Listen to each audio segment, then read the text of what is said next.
እንዴት ናችሁ? ታዲያስ ዛሬ ከተለመደው መጽሐፍን ከማንበብ ውይይቶች ከመወያየታችን ትንሽዬ ወጣ እንበልና የአርቲስት ቴዎድሮስ ካሳሁንን እማዘንዲደር የሚለውን ሙዚቃ ግጥሙን በሶስት እርከን በዘጠኝ ርዕሶች ከፋፍዬ ምሁራዊ አይነት ሀተታ ልሰጠው ፈልጌያለሁ። በጣም የሚገርም ስራ ነው የስራ። እናም መልካም ቆይታ። እርከን አንድ የድርሰቱ ዋና ሐሳብን እናያለን። ዘኮርቲሲሱን ርዕስ አንድ የእሷ ማንነት ድርብ አንድምታ፣ ፍቅረኛ ወይስ እናት ሀገር? የዜማው ማዕከላዊ የፈጠራ ውጥረት እና የፍቅር ፖለቲካ ጥናት ብየዋለሁ። የአርቲስት ቴዎድሮስ ካሳሁን የፈጠራ ሥራዎች ከሌሎች ኮንቴምፖራሪ የጥበብ ሥራዎች ለይቶ የሚያቆመው ዋነኛ መለያ በግጥሞች ውስጥ የሚገኘው ከፍተኛ የሰምና ወርቅ ያተረጓጎም ስልት ነው። ይህ የድርብ ትርጉም ደብል ሚኒንግ ጥበብ በተለይም በእማዘንዲደር ሥራ ላይ ከቀላል የቋንቋ ዘይቤ ስታይሊስቲክ ቾይስ የዘለለ የሥራው ማዕከላዊ የፈጠራ ሞተር ሴንትራል አርቲስቲክ ኢንጂን ሆኖ አገልግሏል። ሀተታዬ የሚያተኩረው እሷ ተብላ በሴት አንቀጽ የምትጠራው አካል እንዴት በተመሳሳይ ሰዓት የግል ፍቅረኛን ዘሮማንቲክ አዘር እና የጋራ ሀገርን ዘኮሌክቲቭ ማዘርላንድ መወከል እንደቻለችና ይህ የአሻሚነት ኃይል ፓወር ኦፍ አምቢጊቲ በምን መልኩ የሥራውን ፖለቲካዊና ስሜታዊ ተጽዕኖ እንዳጎላው በመመርመር ላይ ይሆናል። የሥነ ግጥሙ ምሰሶ እሷ በሚለው ተውላጠ ስም ላይ የተንጠለጠለ ነው። ይህ ተውላጠ ስም በአንድ በኩል ለዘመናት በቆየው የፍቅር ዘፈን ወግ ውስጥ የምትወደድ የምትናፈቅ ሕልውናውን ትርጉም የምትሰጥ ፍቅረኛን ያመለክታል። መስመሮቹ ይህንን ግልጽ ኤክሶቴሪክ ንባብ ሙሉ በሙሉ ይደግፋሉ። እንዲህ ይላል። የጠቢቡ ሰው የሊቁን ቅኔ ሕልሜ አይፈታም ሳላይሽ ባይኔ የሚለው ሐረግ የግል ናፍቆትን ጥግና የማሰብ ኢንቴሌክት ድካም ከስሜት ኢሞሽን ኃይል በታች መሆኑን ያሳያል። ስለታለብኝ ከርቤና ጣን ለመተያየት እንዲያበቃን መባሉ ይህ ፍቅር ከዓለማዊነት አልፎ ወደ መንፈሳዊ ልመና ስፒሪቹዋል ፕሊ የተሻገረ የተቀደሰ ሳክርድ የሆነ መልክ የያዘ የግል ስዕል መሆኑን ያጸነዋል። በዚህ ንባብ ውስጥ ማዘንዲደር ሄዶ ጎኔ የሚለው ዋይታ ከፍቅር የራቀ ሰው የሚሰማውን የብቸኝነትና የተሟላ አለመሆን ስሜት ገላጭ ነው። ማዘንዲደር ሄዶ ጎኔ ይለዋል። ነገር ግን የቴዲ አፍሮ ስራው ጥልቀት የሚለካው በዚህኛው ሰም ብቻ አይደለም። ወርቁ ወይም ስውር ትርጉሙ ኤሶትሪክ ሚኒንግ የሚገለጠው ይህችን እሷ ከግል ፍቅረኛነት ወደ እናት ሀገር ምሳሌነት አሊጎሪ ስንሻገር ነው። ይህ ሽግግር በራሱ በአርቲስቱ ግጥም ውስጥ በተጠቆሙ ፍንጮች የሚመራ እንጂ በተቺዎች የተጫነ ትርጓሜ አይደለም። የዚህ ድርብ አንድምታ ትንታኔ በቀጥታ ከኢትዮጵያ የባህል ኮድ ካልቸራል ኮድ ጋር ይገናኛል።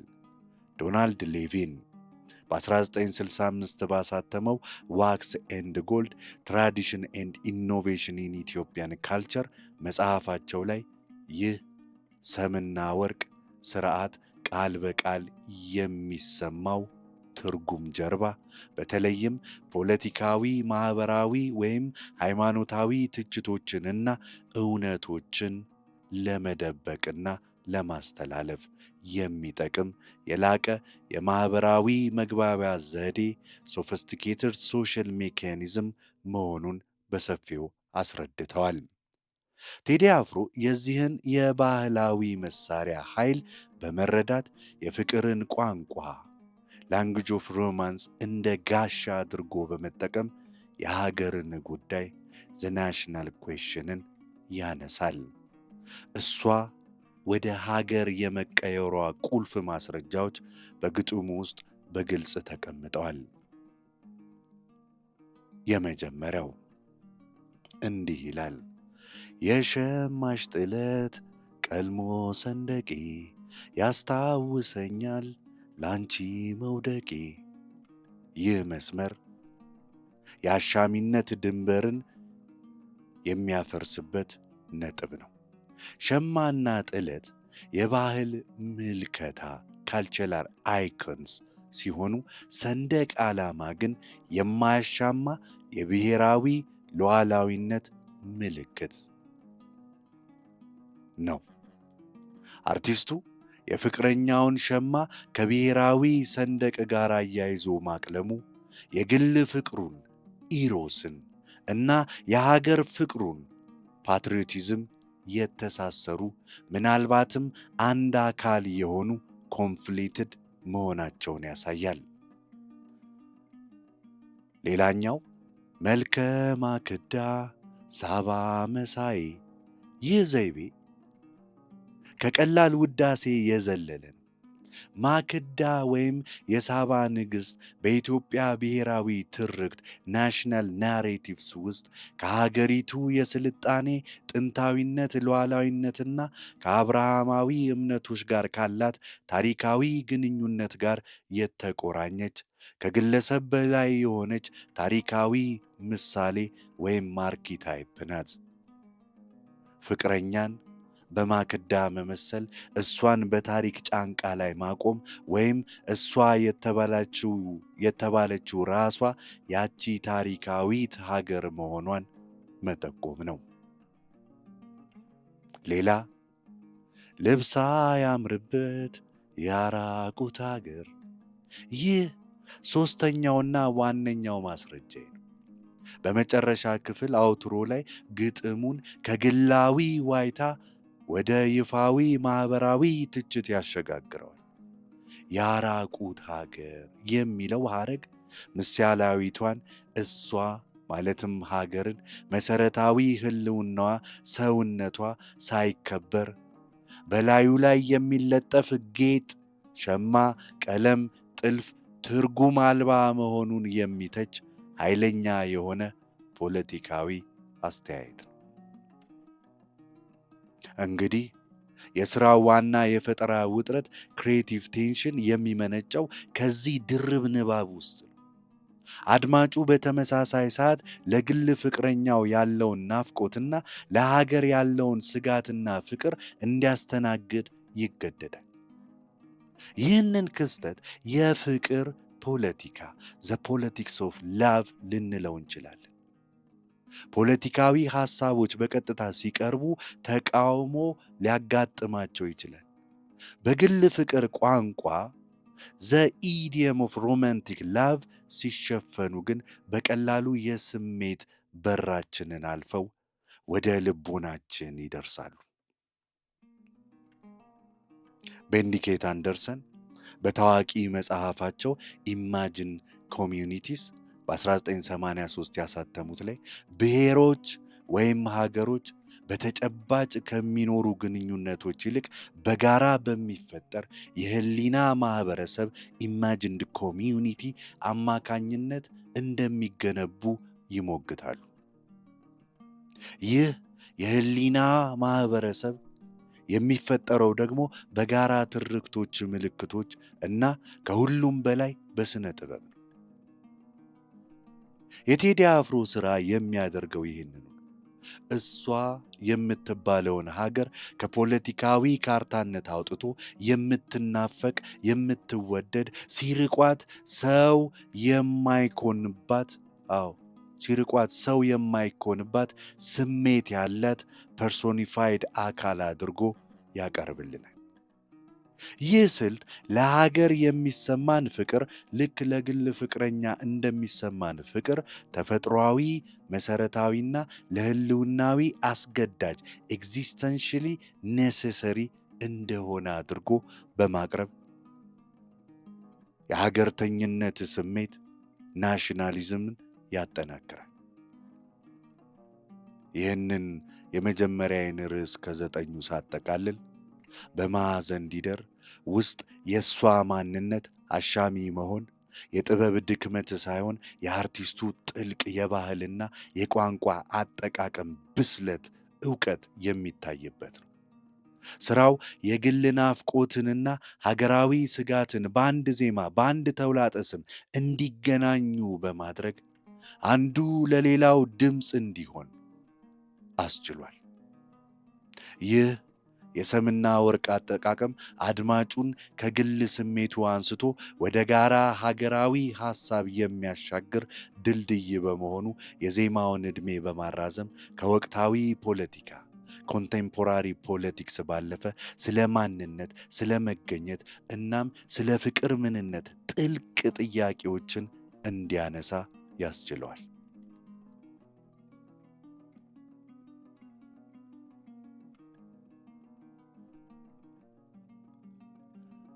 ርዕስ ሁለተኛ ላይ ሲሄድ ሰው አልሆንም ካላንቺኔ ይላል። በግለሰባዊ ማንነትና በጋራ መገኘት ሀገር መካከል ያለው የህልውና ጥገኝነት ስነ ልቦናዊና ፈላስፋዊ ትንታኔን ቀጥዬ አቀርባለሁ። ሰው አልሆንም ካላንቺኔ የሚለው ሐረግ በማዕዘን ዲደር ግጥም ውስጥ እንደ ማዕከላዊ ዜማ ተደጋግሞ የሚቀርብ የሥራውን ፍልስፍናዊ ከርኔል ወይም አስኳል የያዘ ነው። ይህ መስመር ከቀላል የፍቅር መገለጫ ሮማንቲክ ሃይፐርቦል የዘለለ ስለ ሰው መሆን ምንነት፣ ስለ ግለሰባዊ ማንነት ኢንዲቪጁዋል አይደንቲቲ እና ስለ ሌላው ዘአዘር አስፈላጊነት ጥልቅ የሆነ ፍልስፍናዊ አቋምን ያንጸባርቃል። ይህ የሐተታ ክፍል የዚህን የህልውና ጥገኝነት ኤግዚስተንሻል ዲፔንደንሲ ስነ ልቦናዊና ፍልስፍናዊ አንድምታዎች በተለይም እሷ ዘአዘር እና እኔ ዘሰልፍ መኖር ስላላት ወሳኝነት ይመረምራል። ፍልስፍናዊ መሰረቱ በካርቴዥያን እኔ ወደ አፍሪካዊ እኛ፣ የዘመናዊው ምዕራባዊ ፍልስፍና መሰረት በሬኔ ዴካርት ኮጊቶ ኢርጎ ሰም የምንለው አስባለው ስለዚህ አለው በሚለው መርህ ላይ የተገነባ ነው። ይህ መርህ የግለሰቡን ማንነት በማሰብ ችሎታው ላይ ብቻ መስርቶ ከማህበረሰቡ ከባህሉ አልፎ ተርፎ ከገዛ አካሉ ነጥሎ የሚያይ ዲስሞዲመንት ኢንዲቪጁዋሊስት ቪው ኦፍ ዘ ሰልፍ ነው። እኔ ለመኖር አንቺ አያስፈልገኝም፣ ማሰቤ ብቻ በቂ ነው የሚል የቴዲ አፍሮ ሐረግ ሰው አልሆንም ካላንቺኔ ይህንን የካርቴዥያን የነጠላ ማንነት ጽንሰ ሐሳብ ፍጹም በሆነ ተቃርኖ ቆሞ ይሞግታል። እዚህ ጋር እኔ መኖሬ የሚረጋገጠው በራሴ ማሰብ ሳይሆን በአንቺ መኖርና ከአንቺ ጋር ባለኝ ግንኙነት ነው ይላል። ሰው መሆን በራሱ የግንኙነት ውጤት ኢራሽናል አውትካም ይሆናል። ይህ አስተሳሰብ በአፍሪካዊ ፍልስፍና ውስጥ በተለይም በኡቡንቱ ጽንሰ ሐሳብ ውስጥ በሰፊው ይንጸባረቃል።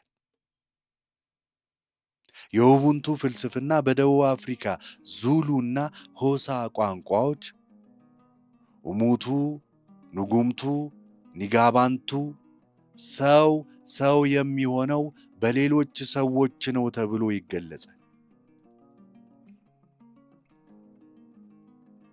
የፍልስፍና ፕሮፌሰር የሆኑት ጆን ኤስ ምቢታ በበኩላቸው አፍሪካን ሪሊጅን ኤንድ ፊሎሶፊ በ1969 ባሳተሙት መጽሐፋቸው ውስጥ የምዕራቡን ዓለም አይ ቲንክ ዜርፎር አይ አም አስባለሁ ስለዚህ ያለውን በመቀልበስ የአፍሪካዊውን የህልውና መርህ አይ አም ቢኮዝ ዊ አር ኤንድ ሲንስ ዊ አር ዜርፎር አይ አም በማለት ይተነትኑታል። ግለሰቡ የሚኖረው ትርጉም የሚያገኘው ሰው የሚሆነው በጋራ ማህበረሰቡ ዘ ኮሚዩኒቲ እቅፍ ውስጥ ሲሆን ብቻ ነው።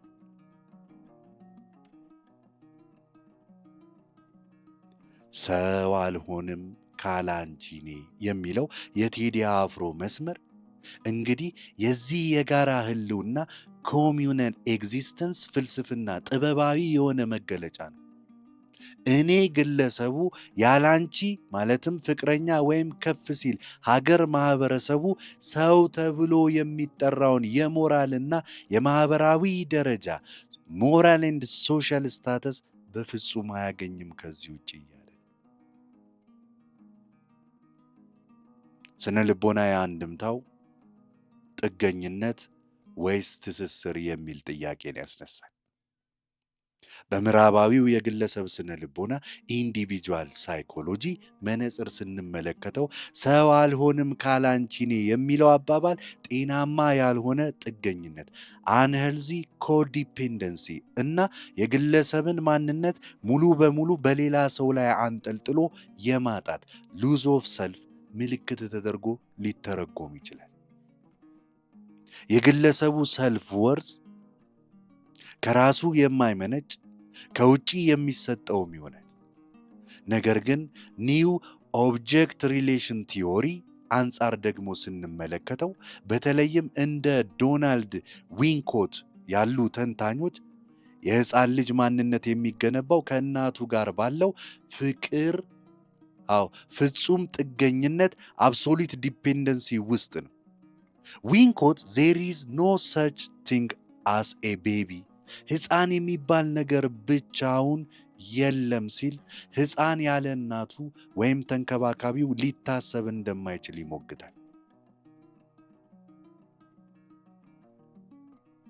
ይህንን ሐሳብ ወደ ቴዲ አፍሮ ግጥም ስናመጣው እሷ ማለትም ፍቅረኛ ሀገር የምትይዘው ቦታ ይህንን ቀዳሚ መሰረታዊና ለህልውና አስፈላጊ የሆነውን የእናትነት ማተርናል ቦታ ነው። ማዘንዲደር የሚለው ርዕስ ራሱ እናት የሚለውን ቃል መያዙ ይህንን ትርጓሜ ያጠናክራል። ግለሰቡ ከሀገሩ ከእናቱ ሲለይ የሚሰማው ስሜት ያ የዊንኮት ሕፃን ከእናቱ ሲለይ የሚሰማውን የህልውና ስጋት ኤግዚስተንሻል ድሬድ ነው የሚያሳየን። ሰው አልሆንም ማለት ያለ አንቺኔ እኔ ትርጉም ያለው ማንነት የለኝም፣ መሰረቴ ይናዳል፣ ድርምስምሱ ይወጣል እንደማለት ነው። ይህንን በፖለቲካ የአውዱ ስንመረምረው አርቲስቱ የሚያስተላልፈው መልእክት ግልጽ ይሆናል። የኢትዮጵያዊነት ወይም የማንኛውም ሀገራዊ ማንነት ከሀገሪቱ ራሷ ተነጥሎ ሊታሰብ አይችልም። በስደት ወይም ዲያስፖራ የሚገኝ ወይም ከባህሉ የተራረቀ ኢንተርናሊ አሊኔትድ የሆነ ግለሰብ ምንም ያህል በግሉ ስኬታማ ቢሆንም እንኳ ያ ሰው አለመሆን ስሜት፣ የመሰረት አልባነት፣ ሩትለስነስነስ ስሜት ሊሰማው እንደሚችል ግጥሙ በግልጽ ይጠቁማል። ሰው መሆን እዚህ ጋር ባዮሎጂካዊ ትርጉሙን ትቶ ማህበራዊ፣ ባህላዊና ታሪካዊ ተቀባይነት ሶሻል ካልቸራልና ሂስቶሪካል ቢሎንጊንግነስን ይይዛል። ካላንቺ እኔ ሰው አይደለሁም፣ ምናልባትም ግለሰብ ኢንዲቪጁዋል ብቻ ግን እሆናለሁ፣ ያ ግን በቂ አይደለም እያለን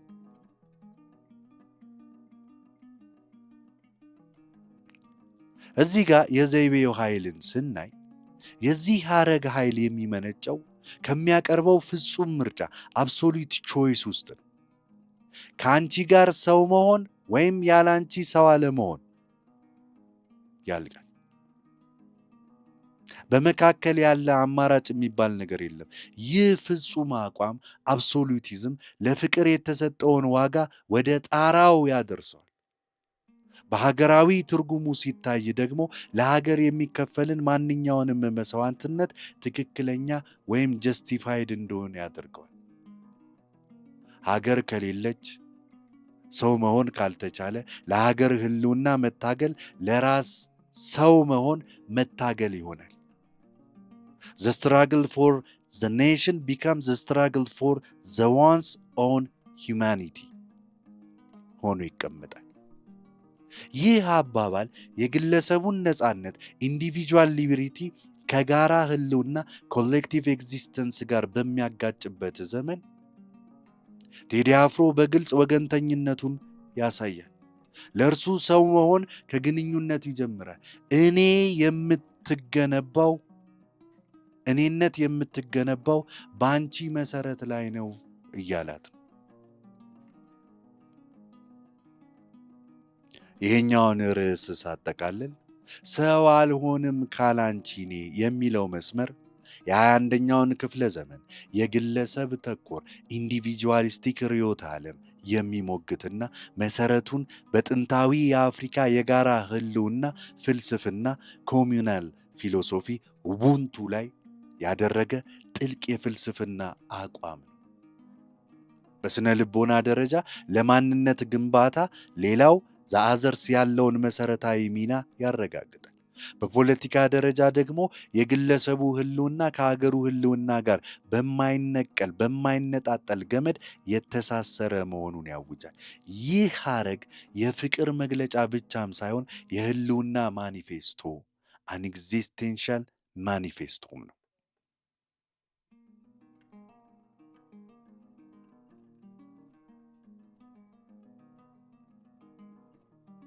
ርዕስ 3ን ስቀጥል ሀገር ያህላል ከፍ ያለ ፍቅር ይላል።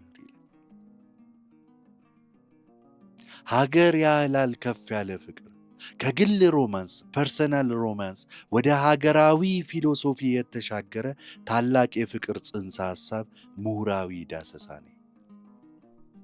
የማዘንዲደር ሥራ ውስጥ ሀገር ያህላል ከፍ ያለ ፍቅር የሚለው ሐረግ ከዚህ ቀደም በርዕስ 1 የተነጋገርንበትን የእሷ ማንነት አሻሚነት አምቢዩጊቲ የሚፈታ እና የሥራውን አጠቃላይ አቅጣጫ ከግል ፕራይቬት ወደ ህዝባዊ ፐብሊክ ከሮማንስ ኤሮስ ወደ ሀገራዊ ፍቅር አጋፔ የሚያሸጋግር ቁልፍ የሆነ ድልድይ ቴማቲክ ብሪጅ ነው። ይህ መስመር በግጥሙ ውስጥ እንደ ፍልስፍናዊ ማጠቃለያ ፊሎሶፊካል ሰሜሽን የቆመ ሲሆን ፍቅርን እንደ ሀገራዊ ጽንሰ ሐሳብ የናሽናል ኮንሰፕት በድጋሚ ይተረጉመዋል። ይህ ቀጣይ አተታዬ ይህ መስመር እንዴት የፍቅርን ልኬት ስኬል እንደሚለውጥና ይህንን ከፍ ያለ ፍቅር እንደ ማህበራዊና ፖለቲካዊ መርህ ሶሺዮ ፖለቲካል ዶክትሪን እንደሚያቀርበው እመረምራለሁ።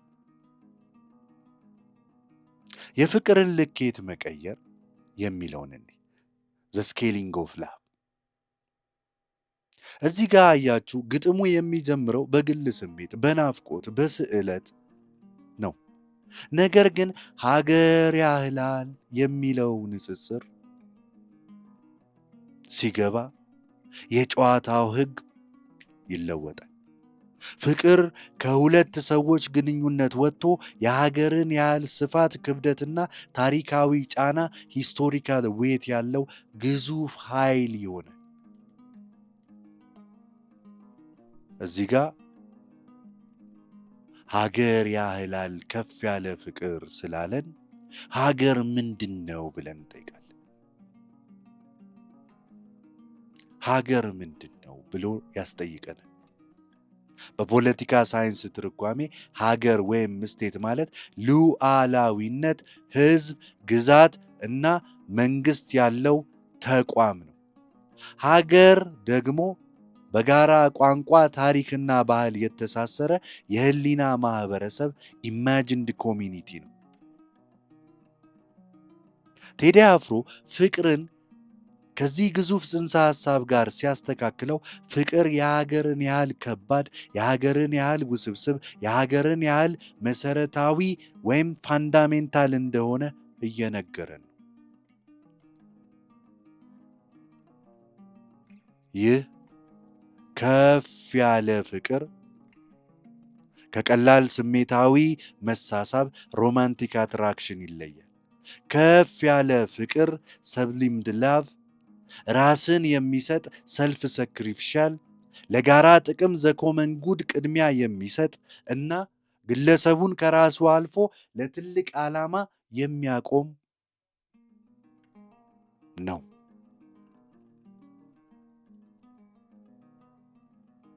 የሚገርመው ቀጥሎ የሚመጣው መስመር እንዲህ ይላል። ልቤ አእምሮ ሌላ፣ አዎ ልቤ አእምሮ ሌላ፣ ዝቅ አትበል ይቅር። ልቤ አእምሮ ሌላ፣ ዝቅ አትበል ይቅር። ይህንን ፍልስፍናውን ያጠናክረዋል። ይህ የሞራል ትዕዛዝ የሞራል ኢምፔሬቲቭ ነው። ከፍ ያለውን ሀገር የሚያክለውን ፍቅር አንዴ ከተረዳህ ዝቅ ወዳለው ለጊዜያዊ፣ ለግል፣ ለጥቃቅን ጥቅም አትመለስ፣ ዝቅ አትበል ይላል። ልቤ አእምሮ ሌላ፣ ዝቅ አትበል ይቅር ሲል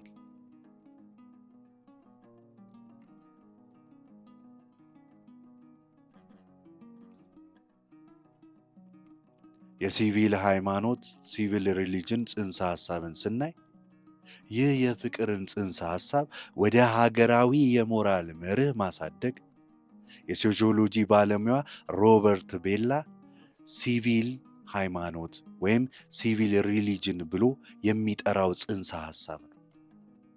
ቤላ በተለይ ሲቪል ሪሊጅን ኢን አሜሪካ በ1967 በተሰኘው መጽሐፉ ባሳተመው መጽሐፉ ላይ አሜሪካ ከባህላዊ ሃይማኖቶች ጎን ለጎን የራሷ የሆኑ የተቀደሱ ምልክቶች፣ ሰንደቅ ዓላማዎች፣ ቅዱሳን የሀገር መሪዎችና የተቀደሱ ትርክቶች የነጻነት ትግል ያላት ሃይማኖት የሚመስል ስርዓት እንዳላት ይሞግተናል ቤላ። በዚህ መነጽር ሲታይ የቴዲ አፍሮ ስራ በተለይም ሀገር ያህላል ከፍ ያለ ፍቅር የሚለው መስመር የኢትዮጵያን ሲቪል ሃይማኖት መሰረተ እምነት ክሪድ እየቀረጸ ነው። በዚህ የአዲስ ሃይማኖት ውስጥ ከፍተኛው የሞራል በጎነት ዘ ሃይስት ቨርቹ ፍቅር ነው። ነገር ግን ለሀገር የተሰጠ ከፍ ያለ ፍቅር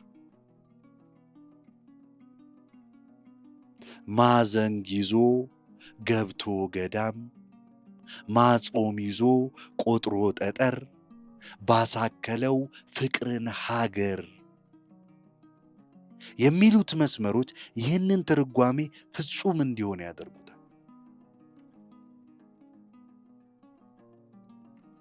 ይህንን መስመር በደንብ ልድገምላችሁ። አዲስ መሰረተ እምነት እየቀረጸ ነው። በዚህ አዲስ ሃይማኖት ውስጥ ከፍተኛ የሞራል በጎነት ዘ ሃይስት ቨርቹ ፍቅር ነው። ፍቅር ነገር ግን ለሀገር የተሰጠ ከፍ ያለ ፍቅር። እናም ይህንን የሚያጠናክረው እንዲህ በማለት ነው። ማዘንግ ይዞ ገብቶ ገዳም ማጾም ይዞ ቆጥሮ ጠጠር ባሳከለው ፍቅርን ሀገር የሚሉት መስመሮች ይህንን ትርጓሜ ፍጹም ሙሉ ያደርጉታል። እዚህ ጋር ሃይማኖታዊ የገዳም መግባት መጾም እና ሀገራዊ ሀገርን ማሳከል ዓላማ አንድ ይሆናል። የባህላዊ ሃይማኖት ተግባራት፣ መንፈሳዊ ጉዞ፣ አዲስ ዓለማዊ ግብ ሴኩላር ጎል ማለትም ፍቅርን፣ ሀገርን ማሳከል ተሰጥቷቸዋል። ይህ የሃይማኖታዊ ስሜት ሪሊጂየስ ፓይቲ ወደ ሀገራዊ ስሜት ፓትሪዮቲክ ዲዩቲ የማሸጋገር ትራንስፎርማንስ ኃይለኛ የርዕዮተ ዓለም ሥራ ነው።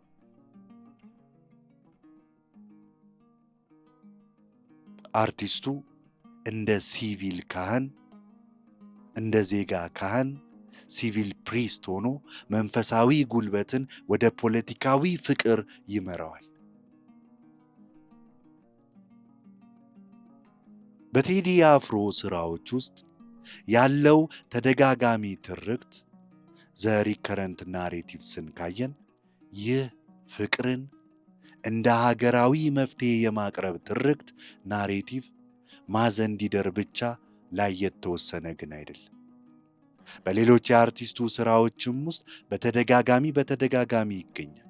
ለምሳሌ ፍቅር ያሸንፋል የሚለው መፈክር በፖለቲካዊ ውጥረት ጊዜ ፍቅርን እንደ ብቸኛ የችግር መፍቻ ቀመር ያቀርበዋል። ተቺዎች ወይም ክሪቲክስ ይህንን አካሄድ ውስብስብ የሆኑ መዋቅራዊ ፖለቲካዊና ኢኮኖሚያዊ ችግሮችን ኮምፕሌክስ ስትራክቸራል ፕሮብሌምስን ወደ ቀላል የሞራል ጥያቄ ፍቅር ማጣት በማሳነስ ሊተቹት ይችላሉ። ማለትም ፍቅር ብቻውን የፍትህ፣ የእኩልነትና የሀብት ክፍፍል ጥያቄዎችን በፍጹም ሊመልስ አይችልም ከሚል መሰረታዊ ጥያቄ ላይ የሚነሳሉ። ነገር ግን አርቲስቱ ከስነ ጥበብ አንጻር የአርቲስቱ ኃይል ያለው መዋቅራዊ ትንታኔ ወይም ስትራክቸራል አናሊሲስ በማቅረብ ላይ ሳይሆን የጋራ ስሜትን ኮሌክቲቭ አፌክት በመቀስቀስ ላይ ነው። እናም ቴዲ አፍሮ ፍቅርን በተለይም ከፍ ያለውን ፍቅር እንደ ፖለቲካዊ መፍትሔ አድርጎ ሲያቀርበው በአድማጩ ውስጥ የሚፈጥረው ስሜት ከጥላቻ ከክፍፍልና ከዝቅ ካሉ ስሜቶች በላይ ከፍ እንዲል የሚገፋፋ የሞራል ግዴታ ሞራል ኦብሊጌሽን ነው። ሀገር ያህላል በማለት ለዚህ ፍቅር የሚከፈልን ማንኛውንም መስዋዕትነት በግጥሙ ውስጥ መውደቄ እንደተባለው ትርጉም ያለውና አስፈላጊ እንዲሆን ያደርገዋል።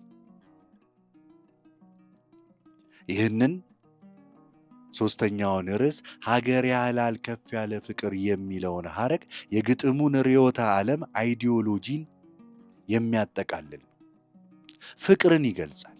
ዲፋይንስ ላቭ ፍቅር ከግል ስሜት አልፎ የሀገርን ያህል ክብደት ያለው ከፍ ያለ ግዙፍ የሆነ ጽንሰ ሐሳብ ነው። ሌላኛ ሞራልን ያዛል። ፕሪስክራይብ ሞራሊቲ አድማጩ ዝቅ ካሉ ስሜቶች ወጥቶ ይህንን ከፍ ያለ ፍቅር እንዲመርጥ ያዛል። ሌላኛው ፖለቲካን ይቀድሳል።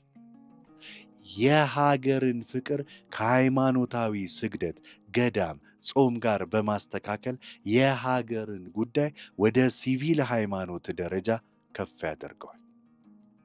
በዚህ መስመር ላይ አርቲስቱ የግል ሮማንስን ፐርሰናል ሮማንስ በተሳካ ሁኔታ ወደ ሀገራዊ ፍልስፍና ናሽናል ፊሎሶፊ ቀይሮታል። እሷ ሀገር የምትወደደው በቃላት ብቻም ሳይሆን ከፍ ያለ መስዋዕትነት የሚጠይቅና ከሌሎች ዝቅ ካሉ ፍላጎቶች ሁሉ የሚመረጥ ፍቅር እንደሚያስፈልጋት በማወጅ የግጥሙን ዋና ሐሳብ ያሰምራል። ይህንን ጽሑፍ ሳዘጋጅ የተጠቀምኩባቸውን ዋቢ መጽሐፍቶች ከፈለጋችሁ ከታች ታገኛላችሁ። እንደ አንደርሰን ያሉ ቤላን፣ ሌቪንን እና የመሳሰሉትን ማለት ነው። ክፍል 2 ወይም እርከን 2 ትንታኔ ሲሄድ ደጋፊ ሐሳቦችና ማስረጃዎችን እጠቅሳለሁ። ሰከንደሪ አርጊውመንትንና ኤቪደንስስ። ርዕስ 1 የሸማሽ ጥለት፣ ደምቆ ሰንደቄ እና መልከ ማክዳ የባህላዊና ታሪካዊ ምልክቶች፣ አይኮኖግራፊ ትንተና፣ ሸማ፣ ጥለት፣ ሰንደቅና ማክዳ እና በዘይባዊ ትርጉማቸው ላይ ያላቸውን ተጽዕኖ ቀጥለን እንመለከታለን። መልካም ቆይታ። በክፍል 1 ላይ እንዳየነው እሷ የተሰኘው የሥራው ማዕከላዊ አካል የግል ፍቅረኛነት ወደ ሀገር ምሳሌነት አሊጎሪ የመሸጋገር ኃይል አለው። ይህ ሽግግር እንዲሳካ አርቲስቱ የሚጠቀማቸው ምልክቶች አይከንስ ወሳኝ ሚናን ይጫወታሉ። በግጥሙ ውስጥ የተጠቀሱት ሸማ፣ ጥለት፣ ሰንደቅና ማክዳ ራንደም የውበት መገለጫዎች ሳይሆኑ ጥልቅ ታሪካዊ፣ ባህላዊና ፖለቲካዊ ትርጉም የተሸከሙ የአንድ ብሔራዊ ማንነት ትርክት ናሽናል አይደንቲቲ ናሬቲቭስ ናቸው። እነኚህ ደግሞ የሚገነቡ ቁልፍ ምልከታዎች ናቸው። ይህ ሀተታ እነዚህ አራት ምልከታዎች እንዴት ተቀናጅተው እሷ የተባለችውን አካል ከግላዊነት አውጥተው ታሪካዊ ቀጣይነት ሂስቶሪካል ኮንቲኒቲ እና ባህላዊ ምሉዕነት ካልቸራል አውተንቲሲቲ ያለው ሀገራዊ አካል አድርገው እንደሚቀርጿት እንመረምራለን። መልካም ቆይታ። አንደኛ፣ ሸማ እና ጥለት የባህላዊ ምልዕነት ካልቸራል አውተንቲሲቲ ተምሳሌቶች ናቸው። ሸማና ጥለት በኢትዮጵያ ባህላዊ ስነ ጥበብ ውስጥ ከቀላል የጨርቅና የዲዛይን ትርጉም የዘለሉ ናቸው። ሸማ በተለይ የእጅ ጥበብ የሆነው የማህበረሰቡን የፈጠራ የትዕግስትና የማንነት መገለጫ ነው። በኢትኖግራፊ ጥናቶች በተለይም እንደ አን ካሲየርስ እና ሌሎችም እንደሚያመለክቱት የኢትዮጵያ የሽመና ጥበብ እያንዳንዱ ክር፣ እያንዳንዱ ጥለት የማህበረሰቡን እሴቶች፣ እምነቶችና ታሪኮች የሚይዝ ማህበራዊ ቆዳ ሶሻል ስኪን ሆኖ ያገለግላል ይላሉ። ዘ ቴክስታይል ካልቸር ኦፍ ኢትዮጵያ በተሰኘ መጽሐፋቸው ውስጥ አርቲስቱ የሸማች ጥለት ሲል በቀጥታ እያጣቀሰ ያለው ይህንን የባህል ምሉዕነት እሷ ፍቅረኛውም ትሁን ሀገር በላዩዋ ላይ የለበሰችው ሸማ የራሷ የሆነ በሌላ ባህል ያልተበረዘ አውተንቲክ የሆነ ውስብስብ ኢንትሪኬት እና ታሪክ ያለው ማንነት መገለጫ ነው። ጥለቱ የዚህችን ሀገር ልዩ ልዩ የባህል መገለጫዎች ዳይቨርሲቲ ኤንድ ኮምፕሌክሲቲን ያሳያሉ። በዚህ አውድ ሸማና ጥለት ከዘመናዊነት ሞደርኒቲ ጋር የሚመጣውን የባህል የግሎባላይዜሽን ካልቸራል ግሎባላይዜሽን እና ተመሳሳይነትን የሆሞጂናይዜሽን የሚቃወሙ ኃይሎች አሏቸው። እሷ ሀገር አሁንም የራሷ የሆነ ያልተበረዘ ጥንታዊ ማንነት ያላት መሆኑን የሚያረጋግጡ ማስረጃዎች ናቸው። ፍቅሩ እንግዲህ ለዚህ ኦሪጂናል ባህል፣ ለዚህ ያልተበረዘ ማንነት የተሰጠ ፍቅር ይሆናል። በተለይ አሁን ሴቶቻችን የሚለብሱት ይሄ ሹፎን ነው ምናምን የሚባል ታላቅ መበረዝ፣ ታላቅ ጄኖሳይድ ነው እየፈጸመ ያለው ባህላችን። ሸማችንን እያስጣለ ሹፎን ላስኪት የሚያለብስ ላይ ደርሰን። ሁለተኛው ሰንደቅ ነው። የፖለቲካ ሉዓላዊነት ፖለቲካል ሶቨርኒቲ ምልክት ግጥሙ ከባህላዊው ጥለት በቀጥታ ወደ ፖለቲካዊው ሰንደቅ ይሸጋገራል። የሸማች ጥለት ቀልሞ ሰንደቄ የሚለው መስመር በሥነ ጽሑፍ ትንታኔ ድፍረት የተሞላበት የትርጉም ውህደት ቦልድ ኮንሰፕቹዋል ሜርጅ ነው። ሰንደቅ ዓላማ በየትኛውም የፖለቲካ ሳይንስ ትርጓሜ የአንድ አገር ሉዓላዊነት፣ ነፃነትና በዓለም መንግስታት መካከል ያላትን ታላቅ ህልውና የሚያመለክት ከሁሉ በላይ የቆመ የፖለቲካ ምልክት ዘ አልቲሜት ፖለቲካል ሲምቦል ነው።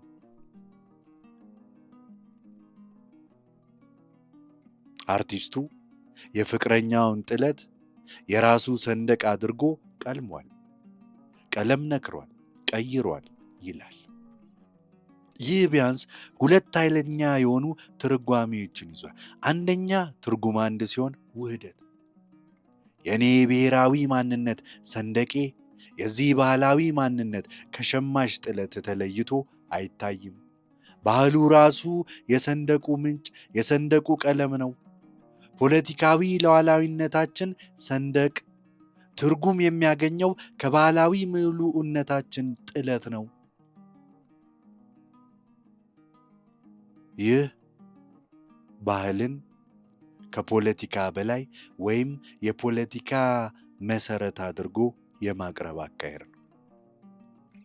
ትርጉሙ ሁለት መተካት፣ ምናልባትም አሁን ያለው ይፋዊ ሰንደቅ ትርጉሙን አጥቶ እሱ አርቲስቱ ወይም ተናጋሪው የራሱን የግል ሰንደቅ ከእሷ ባህል ጥለት ቀለም እየፈጠረ ነው።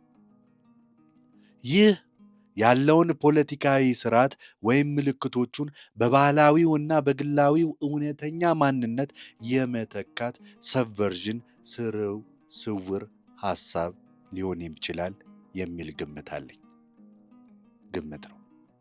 በየትኛውም ትርጓሜ ሰንደቅ የሚለው ቃል መምጣት የፍቅሩን ጉዳይ ከግል መኝታ ቤት አውጥቶ ወደ ብሔራዊ የፖለቲካ መድረክ ናሽናል ፖለቲካል ስቴጅ ያመጣዋል። ለአንቺ መውደቄ፣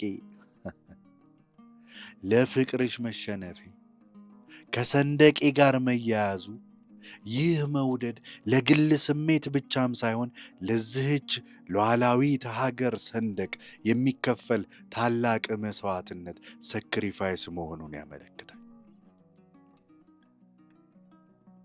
ሶስተኛው መልከ ማክዳ የሚለው ነው። የታሪካዊ ቀጣይነት ሂስቶሪካል ኮንቲኒቲ አርኪታይፕ ነች። መልከ ማክዳ ከባህላዊው ሸማና ከፖለቲካዊው ሰንደቅ በመቀጠል አርቲስቱ የታሪካዊውን ልኬት ሂስቶሪካል ዳይሜንሽን ያስተዋውቃል። መልከ ማክዳ ሳባ መሳይ። ይህ በግጥሙ ውስጥ ከተጠቀመው ዘይቤዎች ሁሉ ክብደቱ የላቀ ነው ብል ማጋነን አይሆንም። ማክዳ የሳባ ንግሥት በኢትዮጵያ ብሔራዊ ትርክት ውስጥ ሲምፕል ታሪካዊ ንግሥት አይደለችም። እሷ በብሔራዊ ስነ ጽሑፍ ክብረ ነገሥት ዘ ግሎሪ ኦፍ ኪንግ ውስጥ የኢትዮጵያ ስልጣኔ ሉዓላዊነት፣ ጥበብ እና ከቀዳሚያዊው የዓለም ሥርዓት ከሰለሞን ጋር ያለው ግንኙነት መሠረት የሀገሪቱ እናት የሆነች አርኪታይፕ ናት። እዚህ ጋር ዶናልድ ሌቪን ዘ ግሬት ኢትዮጵያ በ1974 የታተመው ላይ በተሰኘው ሥራው የዚህ የሰለሞናዊው ትርክት ሰለሞኒክ ናሬቲቭ በኢትዮጵያ ብሔራዊ ማንነትና ቀጣይነት ላይ ያለውን የማዕከላዊነት ሚና በሰፊው ይተነትናል።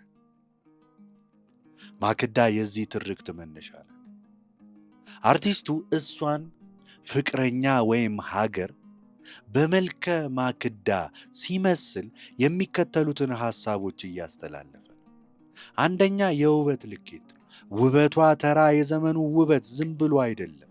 ታሪካዊ፣ ጥንታዊ፣ ንግሥታዊ ሮያል ኤንድ ኢኒሽንት የሆነ የውበት ደረጃ ያለው ነው።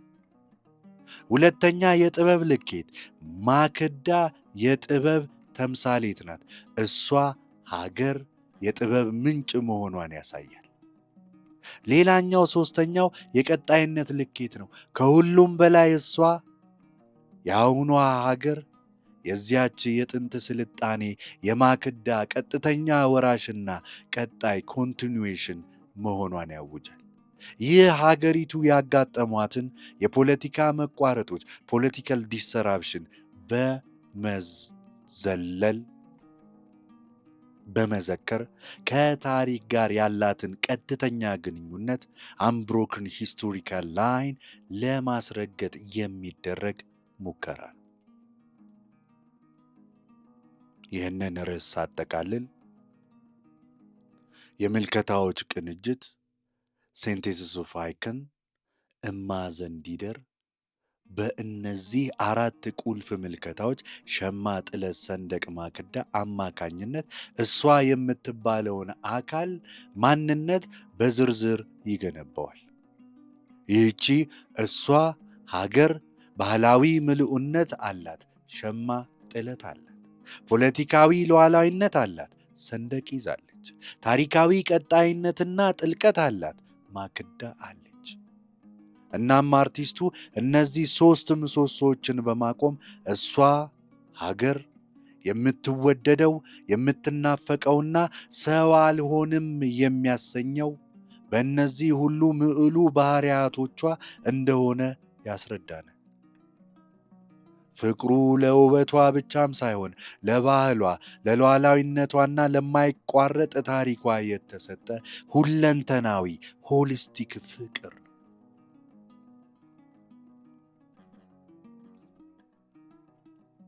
እነዚህ ምልከታዎች የግጥሙን የግል ስሜት ኤሮስ ወደ ሀገራዊ ፍልስፍና ፓትሪዮቲዝም የሚያሸጋግሩ ወሳኝ የሆኑ የትርጉም መሳሪያዎች ሆነው ያገለግላሉ። የክፍል 2 ርዕስ 3ን ስቀጥል ልምጣ ወይ ልቅር እና ማዘንዲደር ሄዶ ጎኔ የዲያስፖራው ወይም የውስጥ ስደቱ እንቆቅልሽ የመንታ ስሜት አምቢቫለንስና የቦታ አልባነት ፕሌስለስነስ ስነ ልቦናዊ ትንታኔን እናያለን።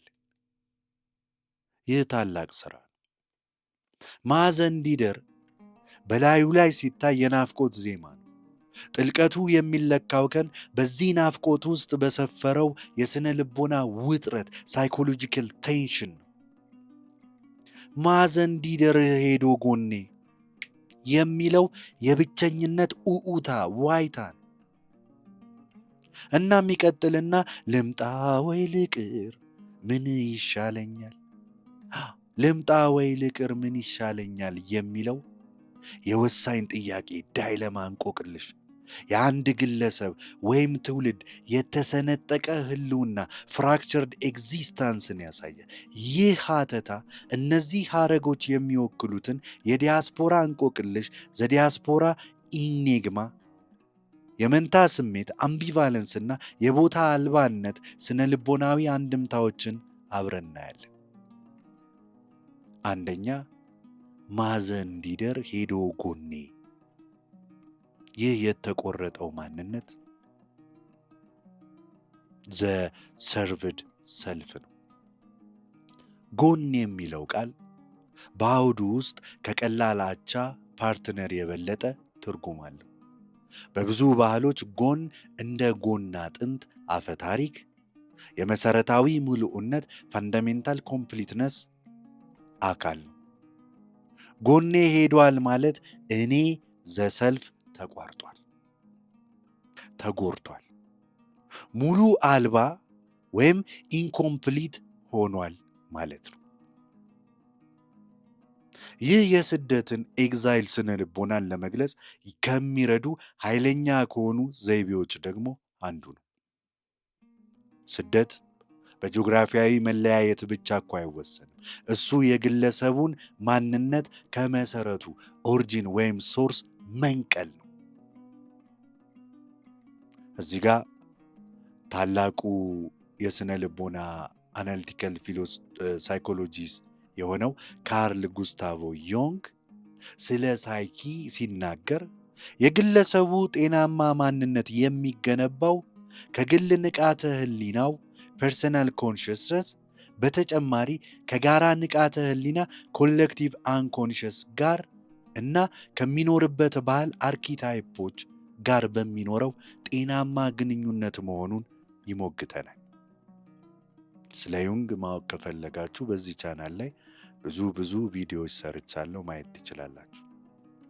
እሷ ሀገር ወይም እናት በዩንጋውያን ትንታኔ የዚህ የጋራ ንቃተ ህሊና ኮሌክቲቭ አንኮንሽስ የታላቋ እናት ግሬት ማዘር አርኪታይፕ መገለጫ ናት። ከእርሷ መለየት ጎኔ ሄዶ የዚህ ስነ ልቦና ምንጭ ሳይኪክ ሶርስ መቆረጥ ነው።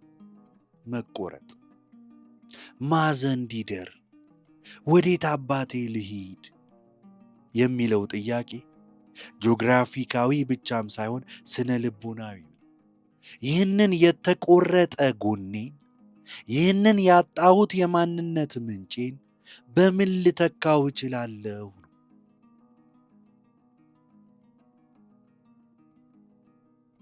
ይህ የህልውና ኡኡታ ዋይታ ነው። መልሱ በግጥሙ ውስጥ ኢምፕላይድ ማለት በስውር ግን ተቀምጧል። የትም የትም አትሂድ ማዘንድ የትም ሊያድር አይችልም። ከፍቅርሽ የሚያስጥል ማዘንድ ይገኛል የሚለው መስመር የትኛውም ምትክ ሶሮጌት የመጣበት አዲስ ሀገር ያንን ቀዳሚውን ጎን ሊተካ እንደማይችል አረጋግጦ መልሱን ይሰጣል።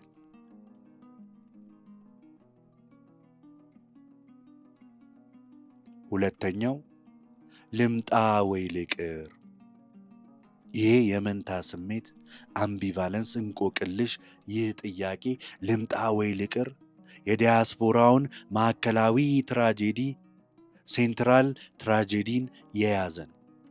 እሱ በሁለት ተቃራኒ ኃይሎች የመመለስ ናፍቆትና የመቅረት ፍራቻ ምቾት መካከል የተንጠለጠለ ያልተፈታ ውጥረት ነው።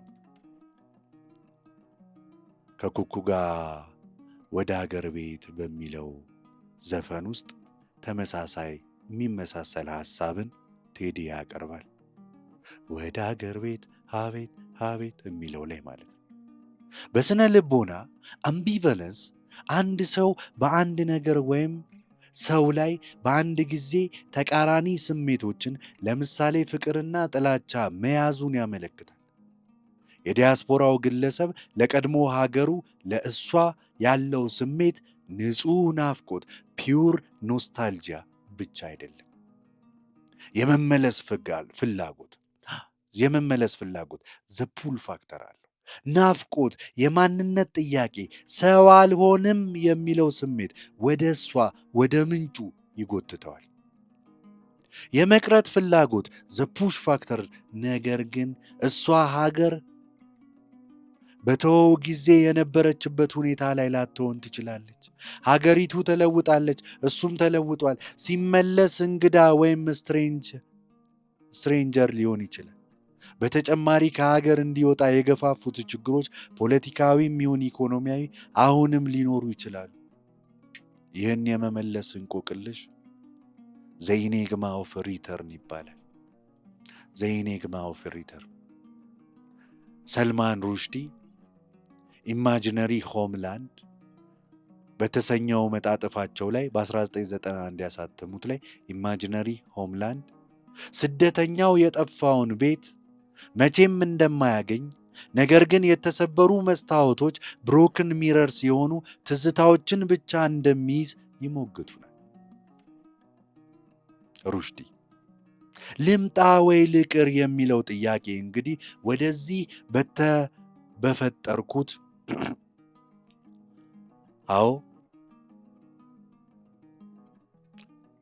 በዚህ በተሰበረው ትዝታዬ ውስጥ ወዳለው ቤት ልመለስ ወይስ እዚሁ በስደት በፈጠርኩት አዲስ ሕይወት ውስጥ ልቅር የሚል ለመመለስ እጅግ ከባድ የሆነ ጥያቄ ነው።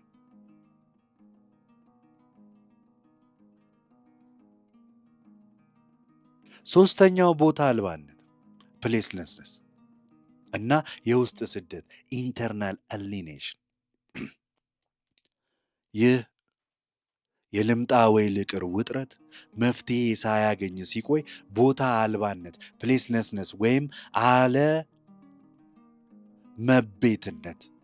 አንሆምለነስ የሚባለውን ስነ ልቦናዊ ሁኔታ ይፈጥራል። ፖስት ኮሎኒያል ተንታኝ የሆነው ሆሚ ባባ ዘ ሎኬሽን ኦፍ ካልቸር በተሰኘ ስራው በ1994 ባሳተመው ስደተኛው ማይግራንት የሚኖረው በቀድሞ ቤቱ ሆነ በአዲሱ ቤቱም ሳይሆን በሁለቱ መካከል ባለው ሦስተኛ ቦታ ሰርድ ስፔስ ውስጥ እንደሆነ ይሞግታል። ባባ ነው። ይህ ሦስተኛ ቦታ የቋሚነት ማለትም ስቴቢሊቲ ስሜት የሌለው የማንነት ድርድር ኒጎሽዬሽን ሁሌም የሚካሄድበት ቦታ አልባ ቦታ ነው። እናም ይህንን ካልን ልምጣ ወይ ልቅር የሚለው ሰው የትኛው ቦታ ቤት አይሆነው? የትኛውም ቦታ ቤት አይሆነው። ልምጣ ወይ ልቅር እያለ ነው። በመጣበት ሀገር ስደተኛ ነው። ወደ ቀድሞ ሀገሩ ቢመለስ ተለውጧል፣ ወይም ፈረንጅ ተብሎ እንደ እንግዳ ይታያል። እሱ በሁለቱ ዓለማት ዳር አትዘመርጅንስ ላይ የሚኖር ቦታ አልባ ይሆናል።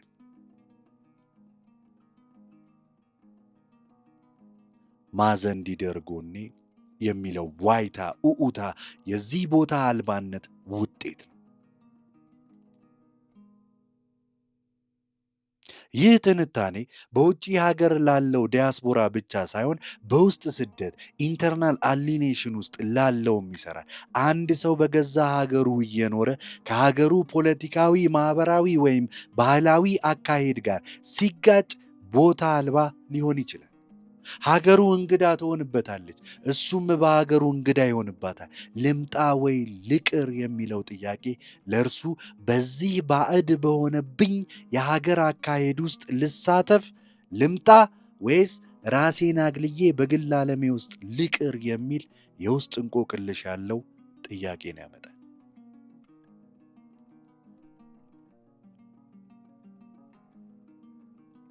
እነዚህ የግጥሙ መስመሮች የዘመናችን ኢትዮጵያ በዲያስፖራም ሆነ በሀገር ውስጥ የሚያጋጥሙን ጥልቅ የማንነት ቀውስ አይደንቲቲ ክራይሲስ በበሰለ ቋንቋ ይይዛሉ። ማዘን ይደር የሚለው የህልውና ጥያቄና ልምጣ ወይ ልቅር የሚለው ያልተፈታው የመንታ ስሜት እንቆቅልሽ የግለሰቡን ሙሉ አልባነትና ቦታ አልባነት ያመለክታሉ። ግጥሙ መፍትሄ አይሰጥም። ይልቁንስ የዚህን የህልውና ህመም ኤግዚስቴንሻል ፔን ጥልቀትና አይቀሬነት ኢምቢቴቢሊቲ በግልጽ ያሳየናል።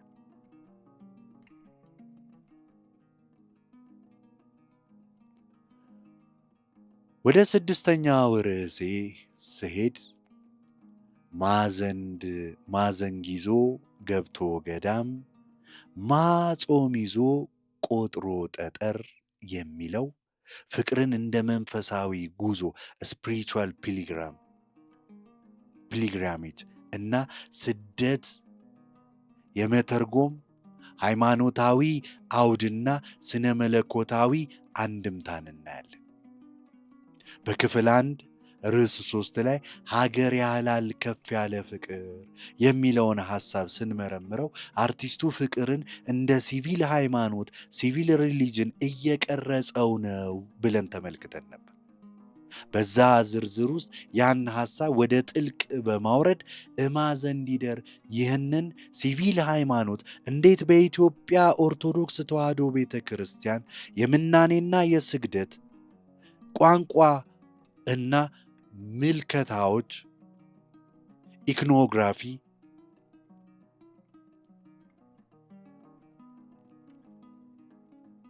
እንደሚገነባው ይመረምራል።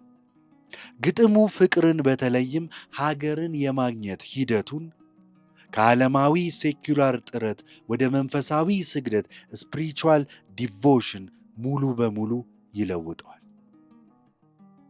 አንደኛ፣ የምናኔ ምልከታዎች። አርቲስቱ ይህንን ከፍ ያለ ፍቅር ለመግለጽ በቀጥታ ወደ ኢትዮጵያ ኦርቶዶክስ የገድልና የምናኔ ትውፊት የተወሰዱ 4 ኃይለኛ ምልከታዎችን ይጠቀማል። ዘንግ፣ ገዳም፣ ጾም እና ጠጠር መቁጠር። ገዳም ሞናስትሪ በኢትዮጵያ ኦርቶዶክስ ስነ መለኮት ገዳም ከዚህ ዓለም ከዓለም ሙሉ በሙሉ ተለይቶ ለፈጣሪ ብቻ የሚኖርበት የመጨረሻ የመንፈሳዊ ፍጽምና ስፒሪቹዋል ፐርፌክሽን መድረስ ነው።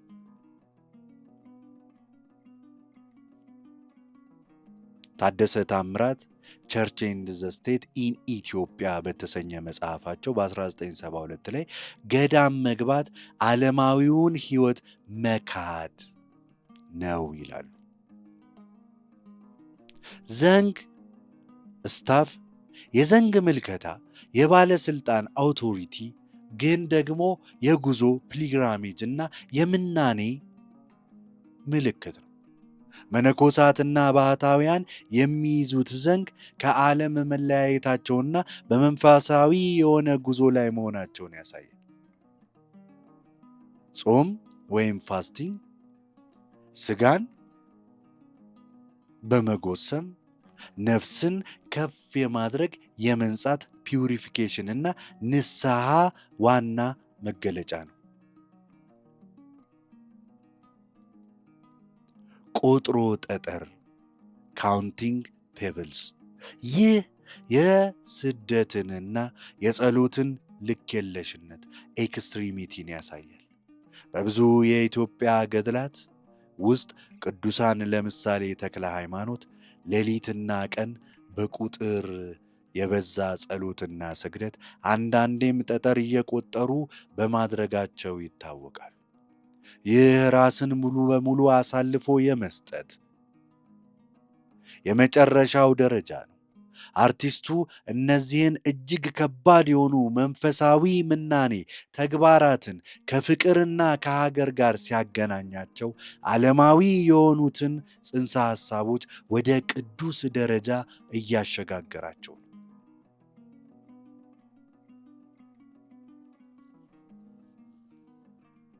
ሁለተኛ የፍቅር ስነ መለኮት ነው። ግጥሙ ማ ዘንዲደር ይልና ባሳከለው ፍቅርን ሀገር ይላል። ማን ነው ይህንን ሁሉ አድርጎ ፍቅርንና ሀገርን ያገኘው ነው ጥያቄው።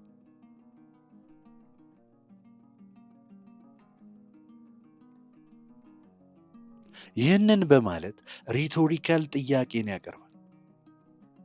ይህ ጥያቄ የሥራውን ስነ መለኮታዊ አንድምታ ቴዎሎጂካል ኢምፕሊኬሽን ይይዛል። አንድምታ 1 ፍቅር ወይም ሀገር በቀላል ዓለማዊ ጥረት በፖለቲካዊ በኢኮኖሚያዊ የሚገኝ ነገር ሳይሆን ልክ እንደ መንፈሳዊ መንፈስ ቅዱስ ጸጋ ዲቫይን ግሬስ ይህንን ሁሉ የገዳም የጾምና የጠጠር ያህል ከባድ መንፈሳዊ ዋጋ ስፒሪቹዋል ፕራይስ የሚጠይቅ የተቀደሰ ጸጋ ነው። አንድምታ 2 ይህ ከፍ ያለ ፍቅር ሰብሊምድ ላቭ ራስን የመካድ ሰልፍ ዲናይል የንስሐና የመንጻት ፒውሪፊኬሽን ሂደት ውጤት ነው። ሀገርን ለማሳከል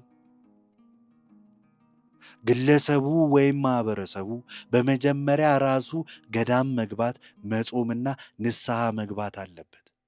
ይህ ፍቅርን እናም ሀገርን ከፖለቲካዊ ርዕዮተ ዓለም ፖለቲካል አይዲዮሎጂ ክልል ውስጥ አውጥቶ ወደ ስነ መለኮታዊና የሞራል ቴዎሎጂካል ኤንድ ሞራል ክልል ውስጥ ያስገባዋል። የሀገር ችግር የፖሊሲ ችግር ሳይሆን የመንፈስ ወይም ስፒሪት ችግር፣ የፍቅር አጋፔ የማጣት ችግር ይሆናል። ሶስተኛው ቅዱስ ጉዞ ነው፣ ዘ ፒልግሪሜጅ ነው። እናም የፖለቲካው ዓለም ይህ አተረጓጎም በዘመናዊው ዓለማዊ ሰኪላር በሆነው የፖለቲካ ትንታኔ ውስጥ ቦታ የለው። ዘመናዊው ፖለቲካ መፍትሄዎችን የሚፈልገው በምክንያታዊነት ራሽናሊቲ፣ በኢኮኖሚያዊ ትንታኔና በመዋቅራዊ ለውጥ ስትራክቸራል ቼንጅ ውስጥ ነው። የቴዲ አፍሮ ስራ ይህንን ዘመናዊ የሆነ አካሄድ ሙሉ በሙሉ የሚቃወም ይመስላል። እሱ መፍትሄውን የሚያየው በቅድመ ዘመናዊ ፕሪሞደርን በመንፈሳዊና በሚስጥራዊ ሚስቲካል የዓለም እይታ ውስጥ ነው።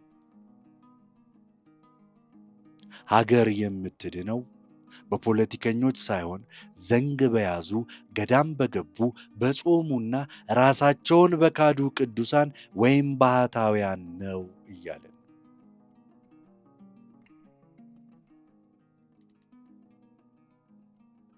ይህ እጅግ ራዲካል የሆነ የፖለቲካ ትችት ነው። እሱ ዘመናዊው ፖለቲካ ሞደርን ፖለቲክስ በራሱ ያራቁት ሀገር በሚቀጥለው ምዕራፍ ላይ የምንመረምረው ቃል ነው። ይሄ ላይ ጌጥ ከመለጠፍ የዘለለ ትርጉም እንደሌለው እውነተኛው መፍትሄ ማለትም ፍቅር ግን ከዚህ ዓለም በመለየት በምናኔ ብቻ እንደሚገኝ እየጠቆመን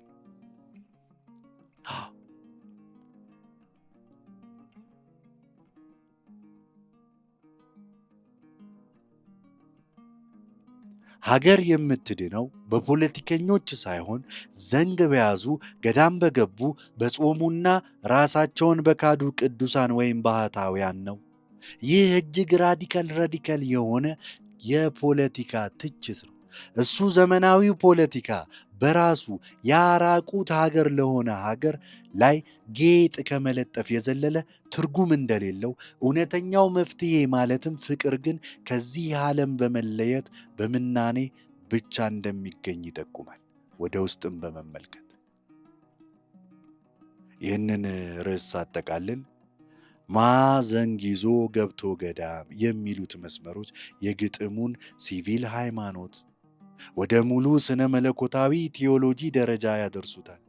እነሱ ፍቅርንና ሀገርን ለማግኘት የሚያስፈልገውን መንገድ ይገልጻሉ።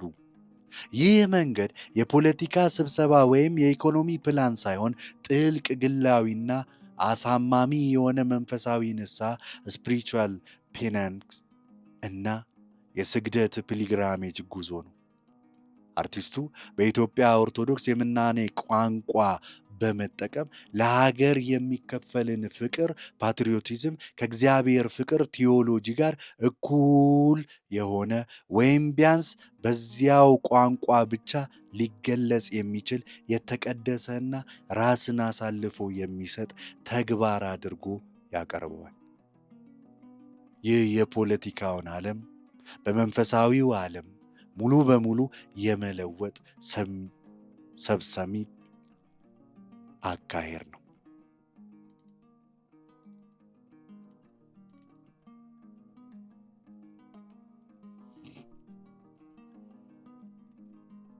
ወደ ሶስተኛውና የመጨረሻው ክፍል ስንደርስ ስውር ትርጉሞችና ሰፋፊ አንድምታዎች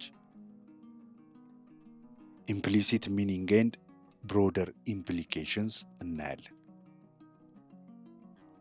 ርዕስ 7 ያራቁት ሀገር ዘይቤ ጥልቅ ትርጓሜ። ልብስ ያምርበት ያራቁት ሀገር የሚለው ሐረግ የይስሙላ ጌጥን ሱፐርፊሻል የሆነውን እና እውነተኛ ሀገራዊ የሆነውን አካልን ኔክድ ኔሽን የማነጻጸር ፖለቲካዊ ትችት ነው። በማዘንዲዘር ሥራ ውስጥ አብዛኛው ግጥም በግል ናፍቆት ኤሮስ እና በሀገራዊ ታላቁ ፍቅር አጋፔ መካከል በሚደረግ ጥልቅ መንፈሳዊ ውይይት የተሞላ ነው። ነገር ግን በሥራው መገባደጃ አውትሮ ላይ የግጥሙ ቃና በከፍተኛ ሁኔታ ይለወጣል። ከሚስጥራዊው ሚስቲካል የፍቅር ፍለጋ ወደ መሬት ወደ ወረደ ያልተከለከለና ኃይለኛ ማኅበራዊ ወደሆነ ትችት ሶሻል ክሪቲክ ይሸጋገራል። የዚህ ሽግግር ማዕከላዊ ምሰሶ ልብስ ያምርበት ያራቁት ሀገር የሚለው ሐረግ ነው። ይህ ሐረግ የሥራውን አጠቃላይ አንድምታ የሚገለብጥና ከዚህ ቀደም የተጠቀሱትን ሸማ፣ ጥለትና ጌጥ የሚሉትን የባህል ምልክቶች አይከንስ ወደ በአዲስ በተወሳሰበና እጅግ በሚተች መነጽር እንድንመለከተው ያስገድደናል። ቀጥሎ የምትሰሙት ሀተታ የራቁት ሀገር ዘ ኔክድ ኔሽን ዘይቤ የሚይዘውን ጥልቅ ፖለቲካዊና ፍልስፍናዊ አንድምታን እንመረምራለን። መልካም ቆይታ።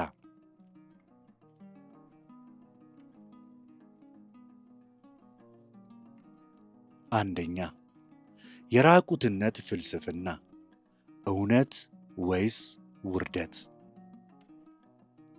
ራቁትነት ኔክድነስ በባህሎች ውስጥ ሁሌም ድርብ የሆነ ትርጉም ዱዋል ሚኒንግን ይይዛል። በአንድ በኩል የውርደት፣ የድህነት፣ የተጋላጭነት ምልክት ነው።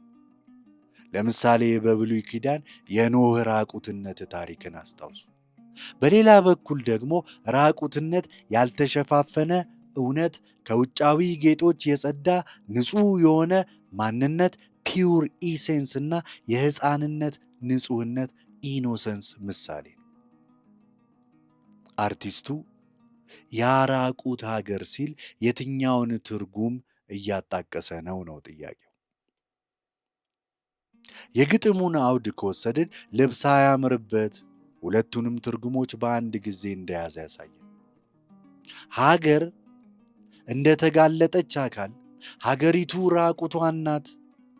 ይህ መሰረታዊ ፍላጎቷ ማለትም ቤዚክ ኒድስ ምግብ፣ መጠለያ፣ ሰላም፣ ፍትህ ያልተሟሉ መሆናቸውን ያመለክታል። ህዝቧ በችግር በድህነት ወይም በመከራ ውስጥ ሆኖ ራቁቱን ሆኗል እያለን ሀገር እንደ እውነተኛ አካል ሀገሪቱ ከሚለበሱባት ርዕዮተ ዓለሞች አይዲዮሎጂ የይስሙላ የልማት ሪፖርቶች ሱፐርፊሻል ዲቨሎፕመንት ሪፖርትስ እና ከፖለቲካ ፕሮፓጋንዳ ፖለቲካል ፕሮፓጋንዳ ጀርባ ያለችው ያልተደበቀችው ራቁት እውነታ ዘኔክድ ትሩዝ ናት እያለ የግጥሙ ታላቅ ኃይል ልብስ አያምርበት በሚለው ፍርድ ላይ ነው። ይህ ፍርድ የሀገሪቱን ራቁትነት፣ ድህነት፣ ችግርን አያወግዝም። የሚያወግዘው ይህንን ራቁትነት መሰረታዊ ችግር ለመፍታት ከመሞከር ይልቅ እሱን ለመሸፈን የሚደረገውን የልብስ የጌጣጌጥ ቅብ ሙከራውን።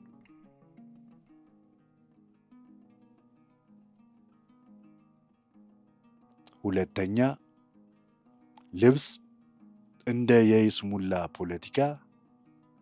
ፖለቲክስ አስ ኤ ፐርፎርማንስ ግጥሙ ሸማ ተጊጦ ቀለም ቢነከር ጥልፍ የጠለፈው ድር አስተርታሪ በማለት የተለያዩ የልብስ የጌጣጌጥ ምሳሌዎችን ያቀርባል። በክፍል 2 ርዕስ 4 ላይ ሸማና ጥለትን የባህላዊ ምልውነት ምልክቶች አድርገን ተንትነናቸው ነበር አይደል? ታስታውሳላችሁ። ነገር ግን በዚህ መዝጊያ ክፍል አርቲስቱ እነዚያው ምልክቶች ከመሰረታዊ እውነት ራቁትነት ሲነጠሉ ትርጉማቸውን እንደሚያጡ አልፎ ተርፎም የማታለያ መሳሪያ ቱልስ ኦፍ ዲሴፕሽን እንደሚሆኑ ያስረዳናል።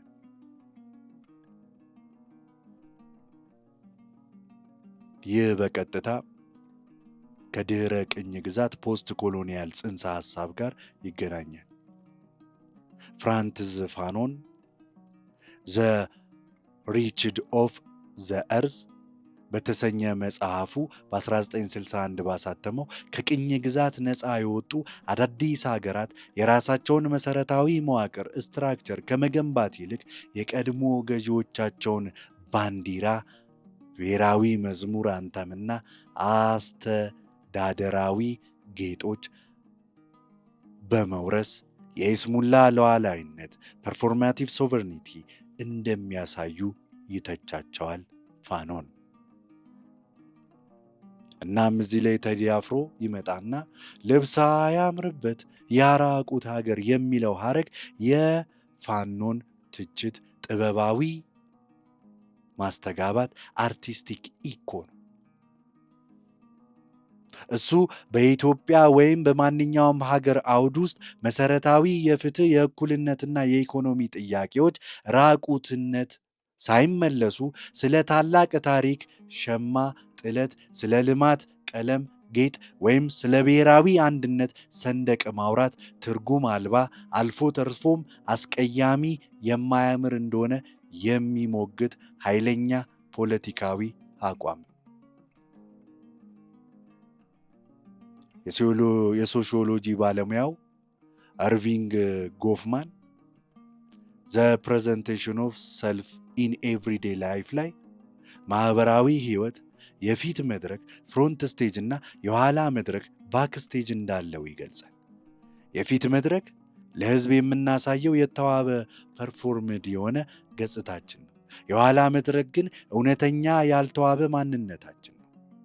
ጎፍማን በ1956 እንደጻፈ የቴዲ አፍሮ ትችት የሀገሪቱ የፊት መድረክ ልብሱ ጌጡና የኋላው መድረክ ራቁትነት ምንም ግንኙነት የሌላቸው የተቆራረጡ መሆናቸውን ማጋለጥ ነው።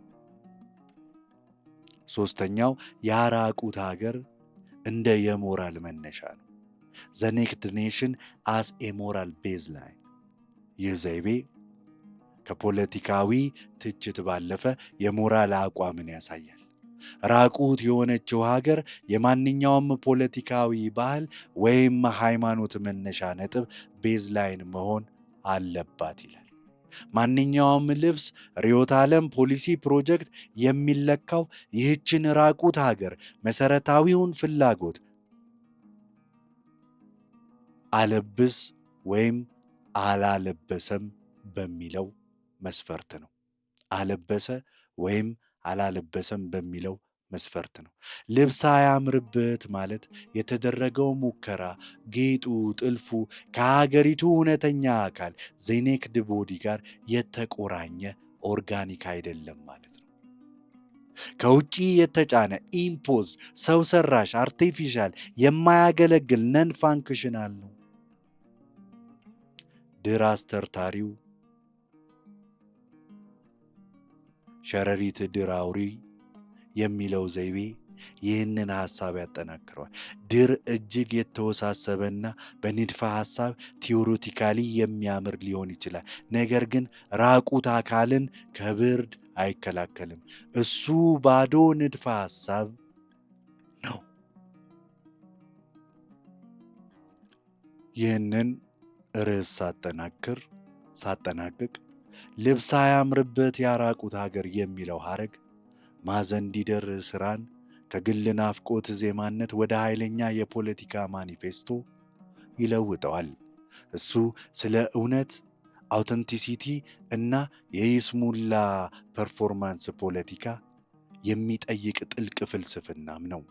አርቲስቱ መሰረታዊ የሆኑ የህልውና ጥያቄዎች የሀገሪቱ ራቁትነት ሳይመለስ የሚደረጉ ማናቸውም የጌጥ ሱፐርፊሻል ፕሮግረስስ ሙከራዎች ውድቅ፣ ኢሊጂትሜት፣ የማያምሩ፣ ኤስቴቲካሊ አግሊ እና በሞራል ደረጃ ኪሳራ፣ ሞራላዊ ባንክራፕት መሆናቸውን ያውጃል።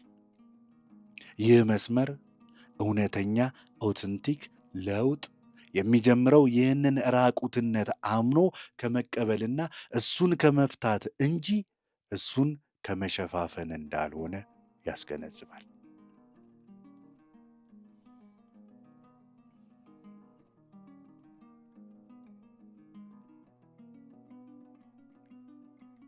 ርዕስ 8 ምን አስጎበረው? አስዋብኩሽ ብሎ ምን አስጎበረው በሚለው መስመር ውስጥ የሰፈሩ በባህል በፖለቲካ ወይስ በማህበራዊ አያያዝ ላይ የተሰነዘረ ስውር ትችት የክሪቲክ ኦፍ ማኔጅመንቱን እናያለን።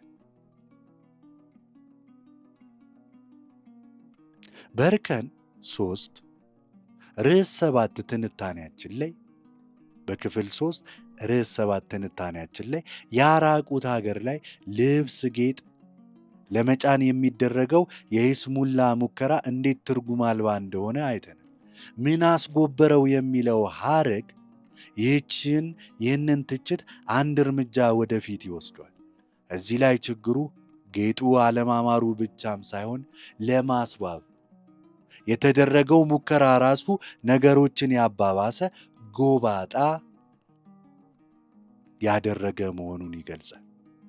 ይህ በቀጥታ አያያዝ ማኔጅመንት ላይ በተለይም በባህል በፖለቲካና በማህበራዊ ጉዳዮች ላይ በሚደረግ የይስሙላ አያያዝ ላይ የተሰነዘረ ጥልቅ ትችት ነው። የጎበረ ስርወ ቃል የፓራዶክስ ኃይል ዘ ፓራዶክስ ኦፍ ጎበረን እንይ። ጎበረ ተጎሳቆለ፣ ሸረሸረ፣ ደረቀ የሚለው ቃል ከማስዋብ ከሚለው ሐሳብ ጋር ሲነጻጸር ኃይለኛ ፓራዶክስ ይፈጥራል። አስዋብኩሽ ብሎ ምን አስጎበረው?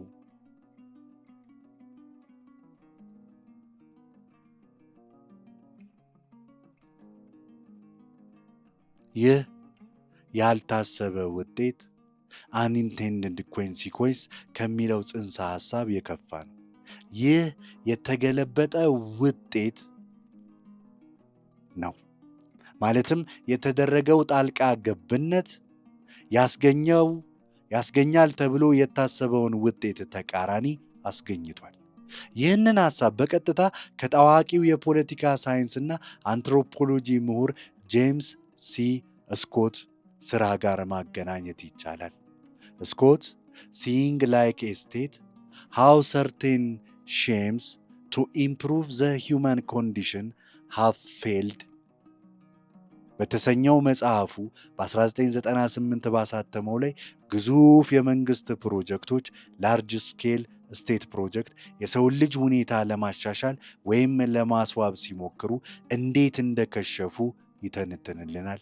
ስኮት በ1998 ባሳተመው መጽሐፍ ውስጥ የስኮት ማዕከላዊ ሐሳብ እነዚህ ፕሮጀክቶች የሚከሽፉት ሜቲስ ብሎ የሚጠራውን በአካባቢው ማህበረሰብ ውስጥ ያለውን በልምድ የተገኘን ስር የሰደደንና በፎርሙላ የማይገለጽን ተግባራዊ ዕውቀት ፕራክቲካል ታክቲክ ኖሌጅ በከፍተኛ ዘመናዊ ሃይ ሞደርኒስት በወረቀት ላይ በተቀመጠ ሳይንሳዊ በሆነ ነገር ግን ግትር በሆነ ፕላን ለመተካት ስለሚሞክሩ ነው። ውጤቱም ጎባጣ የማይሰራና ከበፊቱ የባሰ ስርዓት መፍጠር ይሆናል። ሁለተኛው አስዋብኩሽ ብሎ የሚለው ነው። የማኔጅመንት ትዕቢት ዘ አሮጋንስ ኦፍ ማኔጅመንት ነው። አስዋብኩሽ ብሎ የሚለው ሐረግ የአስተዳዳሪውን ዘ ማናጀር ዘ ስቴት ኦፍ ኤሊት ትዕቢት ሁብሪስ ያሳያል። ይህ አካል እሷ ሀገር ባህል በራሷ ቆንጆ እንዳልሆነች ወይም የራሷ የሆነ ውስጣዊ የውበት ወይም የእውነት ስርዓት እንደሌላት ነገር ግን ከውጭ በሚመጣ አስዋቢ ቢዩቲፋየር ጣልቃ ገብነት መስተካከል እንዳለባት ያምናል። አስዋብኩሽ ብሎ የሚለው ድርጊት የሚከተሉትን ሊወክል ይችላል። ፖለቲካዊ አያያዝ ሀገሪቱን ለማዘመን ሞደርናይዝ ወይም አንድ ለማድረግ ዩኒፋይ በሚል ከላይ ወደ ታች ቶፕ ዳውን የሚጫኑ ርዕዮተ ዓለሞች ወይም ህጎች። እነዚህ ህጎች የሀገሪቱን ውስብስብ ሜቲስ ወይም ባህላዊ አረዳድ ከግምት ያላስገቡ ሲሆኑ ውጤታቸውም ጎባጣ፣ ግጭት፣ መፈናቀል ይሆናል። ባህላዊ አያያዝ ባህልን ለማሳደግ ወይም ለመጠበቅ በሚል በኮሚቴ ወይም በመንግስት የሚደረግ ጣልቃ ገብነት ይህ ባህልን ከህዝብ ሕያው ተሞክሮ ሊቭድ ኤክስፔሪየንስ ነጥሎ ወደ ሙዚየም ጌጥነት ወይም ወደ ቱሪስት መስህብነት ሲቀይረው ባህሉ ይጎብራል። ሉዝስ ኢስ አውተንቲሲቲ ላይፍ ይሆናል። ሉዝስ ኢስ አውተንቲክ ላይፍ ይሆናል። ኢኮኖሚያዊው አያያዝን ስናይ ልማት ወይም ዲቨሎፕመንት በሚል የህዝብን ተፈጥሯዊ የአኗኗር ዘይቤ የሚነቅሉ አካባቢን የሚጎዱ ነገር ግን በወረቀት ላይ ኦን ፔፐር ያማሩ ለምሳሌ ግዙፍ ህንፃዎች፣ ፕሮጀክቶች እነዚህ ፕሮጀክቶች የሀገሪቱን እውነተኛ ራቁት ችግር ሳይፈቱ ሲቀሩ ያጎብሯታል። ሶስተኛው ምን አስጎበረው የውጤት ጥያቄ ዘ ኩዌስችን ኦፍ ሪዛልት ግጥሙ አስዋቢው ዘማናጀር ዓላማው ኢንቴንሽኑ ላይ ጊዜ አያጠፋም። ዓላማው ማስዋብ ሊሆን ይችላል፣ ነገር ግን አርቲስቱ የሚፈርደው በውጤቱ ዘ አውትካም ነው። ውጤቱ ጎባጣ ነው። ይህ እጅግ ስር ነቀል ወይም ራዲካል የሆነ ተጠያቂነት አካውንታቢሊቲን ጥያቄን ያስነሳል። ምን አስጎበረው የሚለው ጥያቄ አስዋቢውን አካል ያንተ ጣልቃ ገብነት፣ ያንተ ማኔጅመንት፣ ያንተ ልማት፣ ያንተ ፖለቲካ ለምን ነገሮችን አባባሰ ብሎ በቀጥታ ይጠይቃል። በዚህ ትንታኔ እማዘንዲደር የፍቅር ዜማ ብቻም ሳይሆን የአስተዳደር እና የጣልቃ ገብነት ጥልቅ ትችት ይሆናል። እሷ በራሷ ብትተዋት ምናልባትም ራቁቷን ትሆን ነበር። ነገር ግን አስዋብኩሽ በሚል የገባው አስተዳዳሪው ያንን ራቁትነት እንኳን በማይመጥን ጌጥ ሊሸፍን ሲሞክር የነበረውን ንጹሕ ማንነት አጎብሮታል።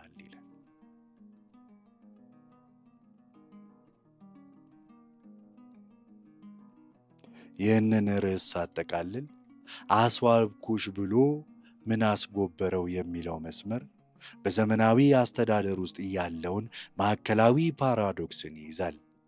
እሱ በጎ ዓላማ ጉድ ኢንቴንሽንስ ላይ የተመሰረተ ነገር ግን የአካባቢውን ዕውቀት ሎካል ኖሌጅ የናቀ ከላይ ወደ ታች የሚመጣ ማኔጅመንት ቶፕ ዳውን ማኔጅመንት ሁሌም ነገሮችን እንደሚያባብስ የሚሞግት ጥልቅ ትችት ነው። ይህ ሐረግ እሷ ሀገር እንደ ፕሮጀክት መታየቷን ትታ ውስጣዊ ኦርጋኒክ በሆነ ማንነቷ እንድትከበር የሚጠይቅ የነፃነት ጥሪም ነው።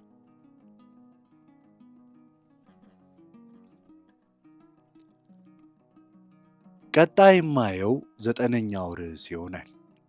ሰው አሳዝኖ ምን አስጀመረው የሚለው የግጥሙ ፍጻሜ ክፍል ከዋናው ዜማ ወደ ማኅበራዊ ወቀሳ ሶሻል ክሪቲክ የሚሸጋገርበት የሙዚቃና የይዘት ሽግግር ትንተና ነው። ማዘንዲደር ሥራ ለ90% ርዝመቱ በአንድ የተወሰነ ዜማ እና ይዘት ዓለም ውስጥ ይቆያል። እሱም የናፍቆት የመንፈሳዊ ፍለጋነትና ከፍ ያለ ፍቅር ዓለም ነው። ሙዚቃውም ይህንን ስሜት ያንጸባርቃል። ነገር ግን በመጨረሻው ክፍል በተለምዶ አውትሮ ወይም ኮዳ በሚለው ድንገተኛና አስደንጋጭ የሆነ የይዘት የቃና የዜማ ሽግግር ይከሰታል። ማዘንዲደር የሚለው የዋይታ ዜማ እንደ ዳራ ሆኖ በላዩ ላይ አዲስ የቁጣና የወቀሳ ቃና ያለው ሐሳብ ይጫናል። ሰው አሳዝኖ ሰው ላይሆን ነገር ምን አስጀመረው የማይሆን ነገር የሚለው መስመሮች የሥራውን አጠቃላይ ትርጉም የሚገለብጡ ሪኮንቴክስቹዋላይዝ የሚያደርጉ ስነ ጥበባዊ መሳሪያ ናቸው። ይህ ሀተታ የዚህን የይዘት ሽግግር ቴማቲክ ሽፍት ስነ ጽሑፋዊና ፖለቲካዊ አንድምታን ለመተንተን ይሞክራል።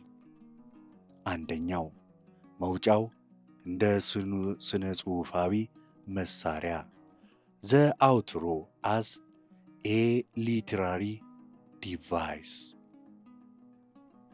በስነ ጽሑፍ በተለይም በድራማ ኢፒሎግ ወይም በሙዚቃ ኮዳ ከዋናው ትርክት ሜን ናሬቲቭ በኋላ የሚመጣ እና ለዚያ ትርክት የመጨረሻውን ፍቺ ፋይናል ሚኒንግ ወይም ሞራል የሚሰጥ ክፍል ነው።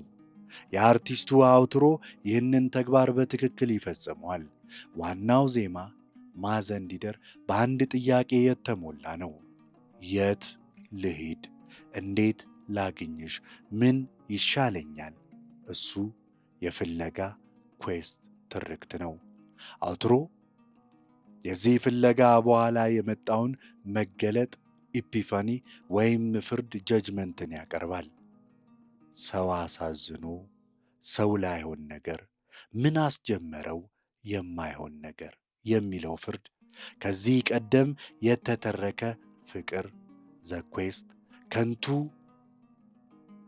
ያልተገባ እና በመሰረቱ የማይሆን ነገር እንደነበር ያውጃል። ይህ የማይታመን ተራኪ ቴክኒክን ከመጠቀም ጋር ይመሳሰላል። በዜማው መጀመሪያ ላይ የተራኪው የአርቲስቱን የፍቅር ዋይታ ኡኡታ ቃል በቃል እንድንቀበል ተደርገን መጥተናል። በመጨረሻ ግን ተራኪው ራሱ ይህንን ሁሉ ፍለጋ ሰው አሳዛኝ እና የማይሆን ተግባር እንደነበረ አምኖ የወቀሳውን አቅጣጫ ይለውጠዋል። ሁለተኛው የሽግግሩ ፖለቲካዊ አንድምታ ነው። ይህ ሽግግር በፖለቲካዊ ትርጉም ሲተነተን እጅግ ኃይለኛ ይሆናል። ፍቅር እንደ ፖለቲካዊ ፕሮጀክት፣ ላቫስ የፖለቲካል ፕሮጀክት፣ እሷ ሀገር እና እሷን የማግኘት ፍቅር፣ ሀገርተኝነት፣ ፓትሪዮቲዝም በዜማው መጀመሪያ ላይ እንደ ቅዱስ ፍለጋ ጾም ገዳም ቀርቦ ነበር። የማይሆን ነገር ዘ ኢሌጂትሜት ፕሮጀክት አውትሮ ይህንን ቅዱስ መስሎ የቀረበው ፕሮጀክት የማይሆን ነገር እንደነበር ያጋልጣል። የማይሆን ነገር ማለት በመሰረቱ ፈንዳሜንታሊ የተሳሳተ ወይም ሐሰተኛ የሆነ ጅምር ማለት ነው። ሰው አሳዝኖ ይህ የማይሆን ፕሮጀክት ሐሰተኛው የፍቅር ሀገርተኝነት ፕሮጀክት በንጹህና ላይ ጉዳት ወይም ኮላተራል ዳሜጅ አስከትሏል። ሰው አሳዝኗል። ይህ በቀጥታ ፍቅር ወይም በሀገር ስም ሰዎችን ለከንቱ ዓላማ ያሰለፉ እና በመጨረሻ ሳያሳኩ ሰው ላይሆኑ የቀሩ የፖለቲካ ኃይሎችን የሚተችበት መንገድ ነው። ምን አስጀመረው የሚለው ጥያቄ ይህንን ሁሉ ሙከራ ሰው አሳዝኖ ይህንን ሁሉ ዋጋ ለማያሳካው ነገር ለማይሆን ነገር መጀመሪያውኑ ለምን ጀመረው የሚል የትውልድ ብስጭት፣ የጄኔሬሽንስ ፍራስትሬሽን እና የሞራል ወቀሳ ያስተላልፋል። ሶስተኛው ከእኔ ሰልፍ ወደ እነሱ የተሸጋገረ ወቀሳ ነው። በዜማው ዋና ክፍል ተራኪው በራሱ ላይ ያተኮረ ነው። እኔ ሰው አልሆንም፣ ጎኔ ማዘንዲደር፣ ልቤ አእምሮ፣ እሱ የግል የህልውና ቀውስ ፐርሰናል ኤግዚስተንሻል ክራይሲስ ውስጥ ነው። እሱ አርቲስቱ ብቻውን። በመጨረሻው አውትሮ ተውላጠ ስሙ ይለወጣል ወይም በስውር ይጠቁማል። ምን አስጀመረው እና ሰው አሳዝኖ የሚሉት ቃላት ድርጊቱን የፈጸመው ዘ ስታርተር ኦፍ ዘ ፕሮጀክት ከእኔ የተለየ ሌላ ሶስተኛ አካል ኤሰርድ ፓርቲ መሆኑን ያመለክታል። ሰው ላይሆን ነገር የሚለውም ይህ ሶስተኛው አካል አስጀማሪው የገባውን ቱ ቢከም ሂውማን ቱ ሰክሲድ እንዳላሟላም ያሳያል። ይህ የግል ናፍቆትን ወደ ህዝባዊ ወቀሳ ይለውጠዋል። ተራኪው ወይም አርቲስቱ በግሉ የደረሰበትን የጎን ማጣት፣ የግል ናፍቆት በህዝብ ላይ ከደረሰው ሐዘን፣ የፖለቲካ ውድቀት ጋር ያገናኘዋል። የማይሆን ነገር የጀመረው ፖለቲካዊ ኃይል እኔን ከእሷ ከሀገሬ እንደለየኝ እንዲሁ ሰውንም አሳዝኖታል ይላል። ይህንን ሳጠቃልል የፍጻሜው ፍርድ ብየዋለሁ። የማዘንዲደር መውጫ የሥራው ቁልፍ ነው። ያለሱ ዜማው ውብ ግን ያልተሟላ የናፍቆት ኡኡታ ዋይታ ብቻ ሆኖ ይቀር ነበር። በመውጫው ሽግግር ይህንን ዋይታ ወደ ፖለቲካዊ ትችት አሸጋግሮታል። ይህ ሽግግር ፍቅር በግልም ሆነ በሀገራዊ ደረጃ ከእውነት ትሩዝና ከፍትህ ጀስትስ ጋር መቆራኘት እንዳለበት በግልጽ ያስገነዝባል። እውነት የሌለው የማይሆን ነገር የፍጻሜው ፍርድ የማዘንዲደር መውጫው የሥራው ዋናው ቁልፍ ነው። ያለሱ ዜማው ውብ ግን ያልተሟላ የናፍቆት ኡኡታ ዋይታ ባዶ ብቻ ሆኖ ይቀር ነበር። በመውጫው ሽግግር ይህንን ዋይታ ወደ ፖለቲካዊ ትችት አሸጋግሮታል። ይህ ሽግግር ፍቅር በግልም ሆነ በሀገራዊ ደረጃ ከእውነት ትሩዝ እናም ከፍትህ ጀስትስ ጋር መቆራኘት እንዳለበት ያስገነዝበናል። እውነት የሌለው የማይሆን ነገር፣ ፍትህ የሌለው ሰው አሳዝኖ ጌጥ የበዛበት ልብስ አያምርበት እና በአስመሳይ አስተዳዳሪ ምን አስጎበረው የሚመራ ፍቅር ፕሮጀክት ውድቀት ኢሊጂትሜት መሆኑን በማወጅ አርቲስቱ የሥራውን የመጨረሻ የሞራል ፍርድን ይሰጣል። ይህ ማዘንዲደር ከፍቅር ዜማነት ወደ ጥልቅ ማኅበራዊ ወቀሳ የፕሮፋውንድ ሶሻል ክሪቲክ ከፍ እንዲል ያደርገዋል።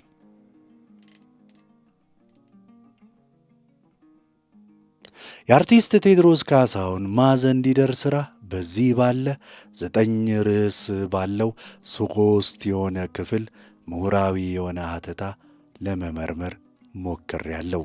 ከቀላል የፍቅር ዜማ እጅግ የላቀ የኢትዮጵያን ዘመናዊ የፖለቲካ የባህልና የማኅበራዊ ማንነት እንቆቅልሾችን ዳይሌማስ የሚመረምር ከፍተኛ የሰምና ወርቅ ብቃት ያሳየ የጥበብ ሥራም ነው። ትንታኔው ሥራው እንዴት የግል ናፍቆትን ኤሮስን እንደ መነሻ ተጠቅሞ የጋራ ህልውናን፣ ውቡንቱን፣ የሀገር ፍቅርን እናም በመጨረሻም የፖለቲካ ውድቀትን ፖለቲካል ክሪቲክ በረቀቀ የቋንቋ ዘይቤ አጠቃቀም እንደዳሰሰ በግልጽ አሳይቶናል። ይህ አርቲስቱ ከሠራቸው ብዙ ታላላቅ ሥራዎች ውስጥ ለእኔ በግሌ ትልቁ ሥራው ነው ብዬ አንስቼ እንዲህ ለመተንተን ሞክሬያለሁ። እንዴት ነበር ትንታኔው? ጥሩ መስሎ ከተሰማችሁ ሌላ የትኞቹን ሙዚቃዎች በዚህ መልኩ እኔ ከሌሎች ዘፋኞችም ማለት ነው የሚለውን ከስር ኮሜንት ላይ ጻፉልኝ። ቻናላችንን ሰብስክራይብ፣ ላይክ፣ ኮሜንት፣ ሼር ያድርጉ። የቻናላችን አባል በመሆን ይቀላቀሉን። እናመሰግናለን። እንቀጥላለን። ደስ የሚል ጊዜ እመኝላችኋለሁ። ቻው።